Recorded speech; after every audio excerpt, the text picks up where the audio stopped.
দেশের বৃহত্তম রাজনৈতিক দল আওয়ামী লীগের সভানেত্রী সাবেক প্রধানমন্ত্রী শেখ হাসিনা এখন ভারতে নির্বাসনে রয়েছেন। সেখানে বসে তিনি নানা রকম অডিও বার্তায় হুমকি এবং ধামকি দিয়ে চলেছেন। তিনি এবং তার মিত্র ভারত সম্মিলিতভাবে বাংলাদেশের শাসন ব্যবস্থা, বাংলাদেশের প্রশাসন ব্যবস্থা, বিচার ব্যবস্থা, জনগণের ভিত্তি এবং বর্তমান সরকার তাদের কর্মকাণ্ডকে একেবারে ধূলিসাৎ করার জন্য, নস্যাৎ করার জন্য নানা রকম চেষ্টা এবং তদবির তারা চালিয়ে যাচ্ছেন। এবং সেই চেষ্টা তদবিরের যে পরিণতি কতটা নির্মম এবং নিষ্ঠুর হতে পারে, এটা নিয়ে ভারত বা শেখ হাসিনা কি চিন্তা করছেন তা আমরা বলতে পারবো না। তবে আমরা যেটা আশঙ্কা করি যে তারা তাদের স্বার্থ সিদ্ধির জন্য আমাদের স্বাধীনতা এবং সার্বভৌমত্বকে যদি শেখ হাসিনা বিসর্জন দেন আর ভারত যদি এটিকে গ্রাস করে, খুব আশ্চর্য হওয়ার মতো কোনো ঘটনা ঘটবে না। এর কারণ হলো মানুষ যখন বিপদে পড়ে তখন ডাজ নট ম্যাটার তার আশেপাশে কে রইল, কি হলো, সে তখন নিজেকে বাঁচানোর জন্য প্রাণান্ত চেষ্টা করে। দ্বিতীয়ত, মানুষের যখন স্বার্থে আঘাত হানে তখন মানুষ তার সেই স্বার্থ সিদ্ধির জন্য খুন, জখম, রাহাজানি থেকে শুরু করে করতে পারে না এহেন কোনো কুকর্ম নেই। তো এই মুহূর্তে ভারতের একই অবস্থা। বাংলাদেশে তাদের দীর্ঘদিনের মিত্র শেখ হাসিনার যে এইভাবে পতন হবে তারা কল্পনা করতে পারেননি। এটা যেভাবে শেখ হাসিনার পতন, একই সঙ্গে ভারতেরও পতন। ভারতের সীমাহীন গোয়েন্দা ব্যর্থতা।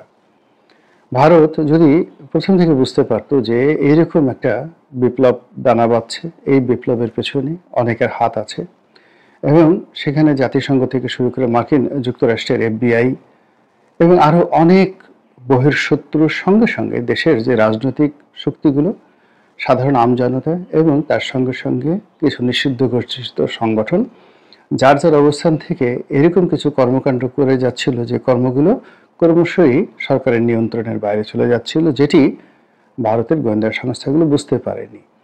ফলে কি হলো, ভারত এখন ত্রিমুখী চাপের মধ্যে পড়েছে। প্রথম চাপ হলো শেখ হাসিনাকে আশ্রয় দেওয়ার কারণে তাদের দেশে শেখ হাসিনার বিপক্ষে যারা লোকজন রয়েছেন তারা নানা রকম দাবি দেওয়া তুলছেন। দ্বিতীয়ত, শেখ হাসিনাকে দেশ থেকে তাড়িয়ে দেওয়ার জন্য এক ধরনের চাপ রয়েছে। আর তৃতীয়ত, বাংলাদেশের প্রতি তাদের যে নীতি ছিল সেই নীতির কারণে নরেন্দ্র মোদীর প্রচণ্ড সমালোচনা চলছে।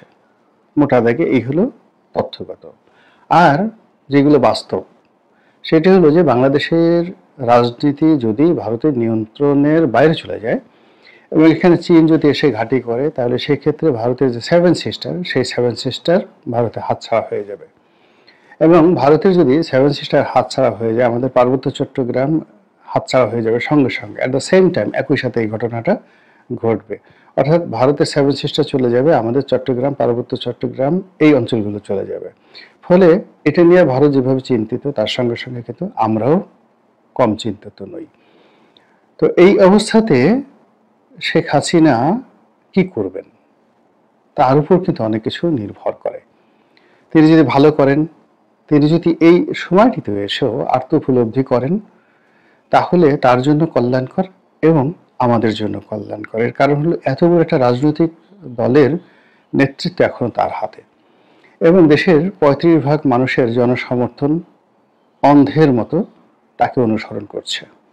এবং তিনি সত্য বলেন, মিথ্যা বলেন, অনুনয় করেন, বিনিময় করেন, যা কিছু করেন না কেন, তার দলের কর্মী সমর্থক যাদের সামান্য বিবেক বিবেচনা আছে তারা বাদে বাকি সবাই একেবারে ভেড়ার পালের মতো রীতিমতো মাথা ঝুলাচ্ছে। আপা আসেন, আপনার হাতে দেশ নিরাপদ, শেখ হাসিনা আজ আসবে, কাল আসবে, মার্চ মাসের 15 তারিখে চলো আমরা সবাই এয়ারপোর্টে যাই, সেদিন শেখ হাসিনা আসবে। এইরকম একটা যাকে বলে ধোয়া তুলে প্রতি মুহূর্তে সামাজিক মাধ্যম গরম করে তুলছে। তো সেই দিক থেকে শেখ হাসিনাকে নিয়ে নির্মোহ আলাপ আলোচনা করা এবং তার চিন্তা চেতনা কি এবং তার আগামী দিনে কি কি ভয়, আতঙ্ক ইত্যাদি কাজ করে, সেই বিষয়গুলো নিয়ে আমাদেরকে ভাবতে হবে, যেন সো দ্যাট আমরা শেখ হাসিনা এবং আওয়ামী লীগ থেকে সতর্ক থাকতে পারি।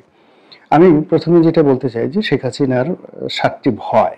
তার প্রথম ভয় হলো যে এই মুহূর্তে তার কাছে যে জিনিসটি রয়েছে সেটার আওয়ামী লীগের নেতৃত্ব, এটি যে কোনো সময় চলে যেতে পারে। 111-এ তার এই অভিজ্ঞতা রয়েছে এবং সেই অভিজ্ঞতার আলোকে এখন যারা ক্ষমতা আছেন তারা অনেক ক্যালকুলেটিভ, অনেক সামর্থ্যবান, এবং একই সঙ্গে আওয়ামী লীগ 11 সময় যতটা দুর্বল ছিল তার চেয়ে এখন বেশি মাত্রায় দুর্বল। কাজেই শেখ হাসিনা যদি নেতৃত্ব হারিয়ে ফেলেন তাহলে তিনি সবকিছু হারাবেন। এটা তার প্রথম ভয়। দ্বিতীয় ভয় হলো ভারত যে কোনো সময় তাকে বের করে দিতে পারে। এর কারণ হলো যে ভারত একটি গণতান্ত্রিক রাষ্ট্র। এই রাষ্ট্রে কোনো কিছুই একেবারে যাকে বলা পার্মানেন্ট কোনো কিছু নয়। সেই ক্ষেত্রে যদি তাকে বের করে দেওয়া হয় বা তাকে চলে যেতে বলা হয়, তিনি কোথায় যাবেন, কোন দেশে যাবেন, এটি তার 2 নম্বর ভয়। 3 নম্বর ভয় হলো যে কোনো কারণে আমেরিকা এবং ভারত সম্মিলিতভাবে তারা যদি শেখ হাসিনাকে বাংলাদেশে হস্তান্তর করে তাহলে একটি যাকে বলা হয় ইতিহাসের নির্মম একটি দৃশ্য তৈরি হয়ে যাবে। অনেকে হয়তো স্বপ্ন দেখছেন যে শেখ হাসিনা বাংলাদেশে এলে এটা হবে, ওটা হবে, হ্যাং প্যাং প্যাং হবে, আসলে কিছুই হবে না। এই কারণ হলো রাষ্ট্র ক্ষমতা এতটা শক্তিশালী। আপনারা দেখেছেন যে সাইদি সাহেব যখন মারা গেলেন তার লাশের কাছে মানুষ যেতে পারেনি, তার কবরের কাছে কাউকে যেতে দেওয়া হয়নি, তার ছেলে সন্তানদেরকেও দেওয়া হয়নি, এমনকি গোলাম আজমকে যেদিন